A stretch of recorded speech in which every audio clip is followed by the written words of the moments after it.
Enam salat yang manusia terkadang lalai untuk melakukan. Dan ini sebagai nasihat bagi saya pribadi dan juga kita semuanya, bahwa ada salat-salat yang terkadang kita lalai melupakannya. Padahal 6 salat ini sangat dianjurkan dan sunnah untuk dilakukan. Dan memiliki faedah yang sangat-sangat besar sekali dalam kehidupan kita. Apa 6 salat yang dilalaikan yang sedikit sekali manusia mau mengerjakannya? Tidak memperpanjang mukaddimah, yang pertama, salat at-taubah, salat taubat. Siapa di antara kita yang tidak melakukan dosa? Baik dosa besar ataupun dosa kecil. Setiap kita pasti melakukan dosa. Karena memang dosa itu sesuatu yang sudah menjadi kebiasaan manusia melakukannya. Mata ini bisa berbuat dosa, lisan juga bisa berbuat dosa, telinga juga bisa berbuat dosa, tangan, kaki, pikiran, dan begitu seterusnya. Tetapi kalau kita melihat sunnah Nabi SAW, apabila seseorang itu melakukan dosa, maka Nabi SAW mengatakan dalam hadis Abu Bakar As-Siddiq radhiyallahu an, dia mendengar Nabi SAW bersabda, "Ma min 'abdin yuznibu dzamban fayuhsinu at-tuhura, thumma yaqum fayusalli rak'ataini, thumma yastaghfirillaha illa ghufiralah." Kata Nabi SAW, tidaklah seorang hamba melakukan dosa, kemudian dia memperbaiki wudu, kemudian dia salat 2 rakaat, kemudian dia pun istighfar kepada Allah Subhanahu wa taala. Apa yang terjadi? Allah akan ampuni dosa-dosanya. Kemudian Nabi SAW membacakan ayat surah Al-Imran ayat 135. Walladzina idza fa'alu fahishatan aw zalamu anfusahum dzakarullaha fastaghfaru lidzunubihim wa man yaghfiru dzunuba illallah wa lam yusirru ala ma fa'alu wa hum ya'lamun. Dan orang-orang yang apabila mereka melakukan fahisyah, sebuah dosa, ataupun mereka mendolimi diri mereka, mereka segera mengingat Allah. Artinya segera salat. Kemudian mereka meminta ampun akan dosa-dosa mereka. Karena tidak ada yang bisa mengampuni dosa kecuali Allah. Dan mereka tidak melakukan terus-menerus atas apa yang mereka lakukan sementara mereka tahu itu sebuah dosa. Ma'asyiral muslimin yang dimuliakan Allah Subhanahu wa taala. Maka inilah salat yang selalu kita lupakan. Apabila kita melakukan dosa, harusnya kita segera berwudu, kemudian salat dan minta ampun, supaya jangan dosa itu tertumpuk besar sehingga menjadi penghalang hidayah dalam hati kita. Na'udzubillah. Ini yang pertama. Yang kedua, salat wudu. Salat wudu ini keutamanya sangat besar sekali. Tapi siapa di antara kita yang selalu melakukan apabila setiap wudu kemudian kita salat 2 rakaat yang disebut dengan salat sunnah wudu. Satu hari Nabi SAW pernah memanggil Bilal dan mengatakan, "Ya Bilal, wahai Bilal, inni sami'tu khaskhasataka fil jannah. Madza tas?" Wahai Bilal, ketika aku masuk ke dalam sorga, aku mendengar suara terompahmu di sorga.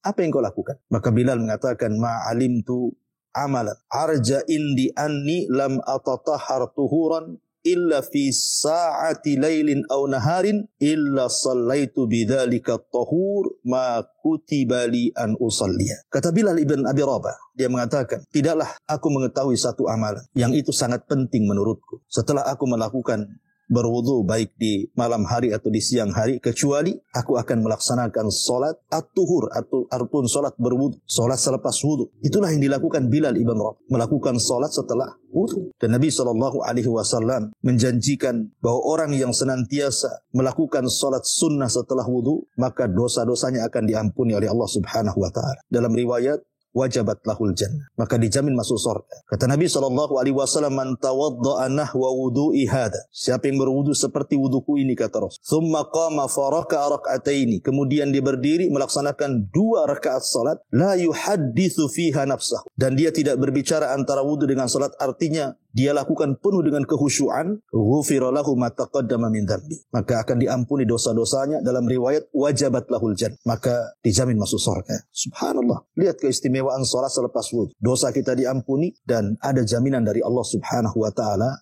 dengan surga. Tapi sekali lagi saya katakan, betapa banyak di antara kita ini yang melaksanakan sunnah wudu ini. Kadang-kadang kita lalai. Saya, Anda, kadang-kadang kita lalai melakukan itu. Padahal luar biasa pahala yang akan didapat orang yang melaksanakan 2 rakaat wudu itu. Kemudian yang ketiga, salat ketika tertimpa musibah. Kita tahu bahwa manusia tidak lepas daripada musibah. Entah musibah dari keluarga, entah musibah dari kesehatan, entah musibah dari mana datangnya.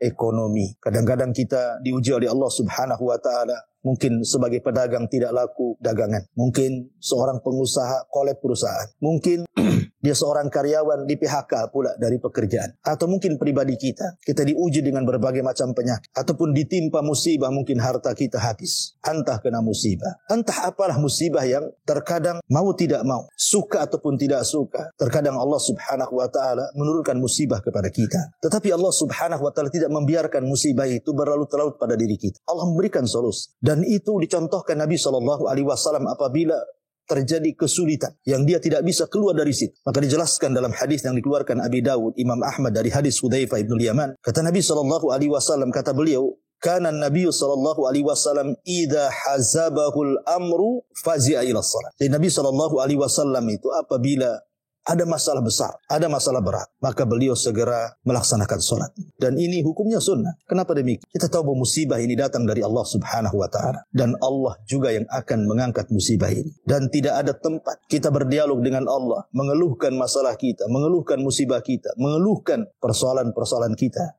kecuali di saat kita salat. Itulah pertemuan kita dengan Allah di dunia. Itulah pertemuan kita dengan Rabb kita di dunia. Alladzina yadhunnuna annahum mulaqu rabb. Orang-orang yang yakin dia sedang berjumpa dengan Allah subhanahu wa ta'ala. Maka ini salah satu solusi yang diberikan Nabi SAW kalau kita ada masalah, tertimpa musibah, maka segeralah menghadap Allah subhanahu wa ta'ala. Semoga musibah itu cepat diurai oleh Allah azza wa jal dan kita mendapatkan ketenangan hidup. Ma'asyiral muslimin yang dimuliakan Allah subhanahu wa ta'ala, ini yang ketiga.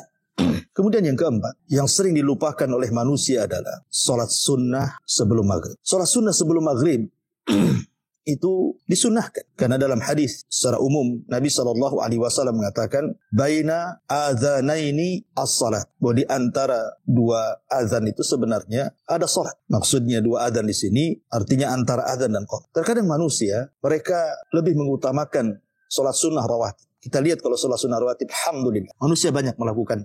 Dan kita bisa saksikan masyarakat awam pun mereka banyak melakukan sholat sunnah rawatib qobliyah dan ba'di. Dan tentu ini sesuatu yang afdol. Karena memang sholat rawatib adalah sholat yang sangat afdol dari sholat-sholat sunnah. Dibandingkan sholat 2 rakaat sebelum maghrib. Kan itu disebut sholat nafilah. Tapi walaupun demikian, orang yang mengerjakan dapat keutamaan. Baik keutamaan secara umum. Apabila seseorang kemudian ingin melaksanakan 2 rakaat sholat maghrib, secara otomatis tentu dia akan segera persiapan untuk sholat maghrib. Artinya, kalau dia melaksanakan 2 rakaat sholat sunnah, bagi laki-laki di masjid tentu dia akan mengikuti sholat jamaah. Dan kalau bagi perempuan tentu dia akan sholat maghrib tepat waktu. Kemudian juga bisa lebih menghusyukkan sholat maghrib itu sendiri. Dan juga menambah pahala sholat sunnah. Makanya Nabi SAW mengatakan kepada para sahabatnya, Sallu qablal maghrib. Sholatlah kalian sebelum sholat maghrib. Sallu qablal maghrib. Sholatlah kalian sebelum sholat maghrib. Thumma qala fi thalithati liman sya'a. Kemudian setelah dia memerintahkan 3 kali, baru Rasulullah SAW di ujung hadis mengatakan, bagi yang berkehendak.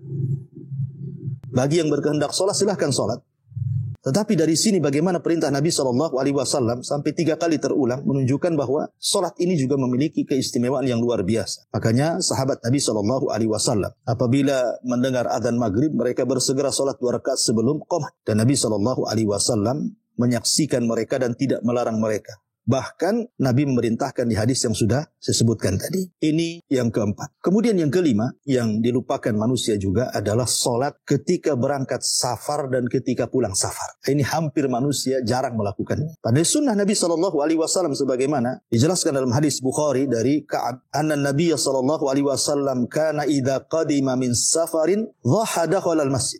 Idza qadima min as-safari dhuha dakhala al-masjid fa shalla rak'ataini qabla an yajlis.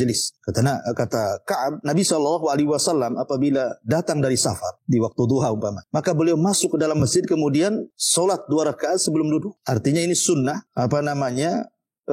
sholat setelah datang dari safar. Begitu juga sunnah apabila kita hendak memulai melakukan safar. Sampai-sampai Al-Imam Abi Dawud rahimahullahu ta'ala dalam sunannya membuat bab fis salati indal qudumi minas safar. Bab tentang sunnahnya salat datang dari safar. Datang dari safar. Ya. Maka ma'asyiral muslimin yang dimuliakan Allah subhanahu wa ta'ala. Ini sunnah yang terkadang dilalaikan oleh manusia. Salat sebelum dan sesudah bersafar.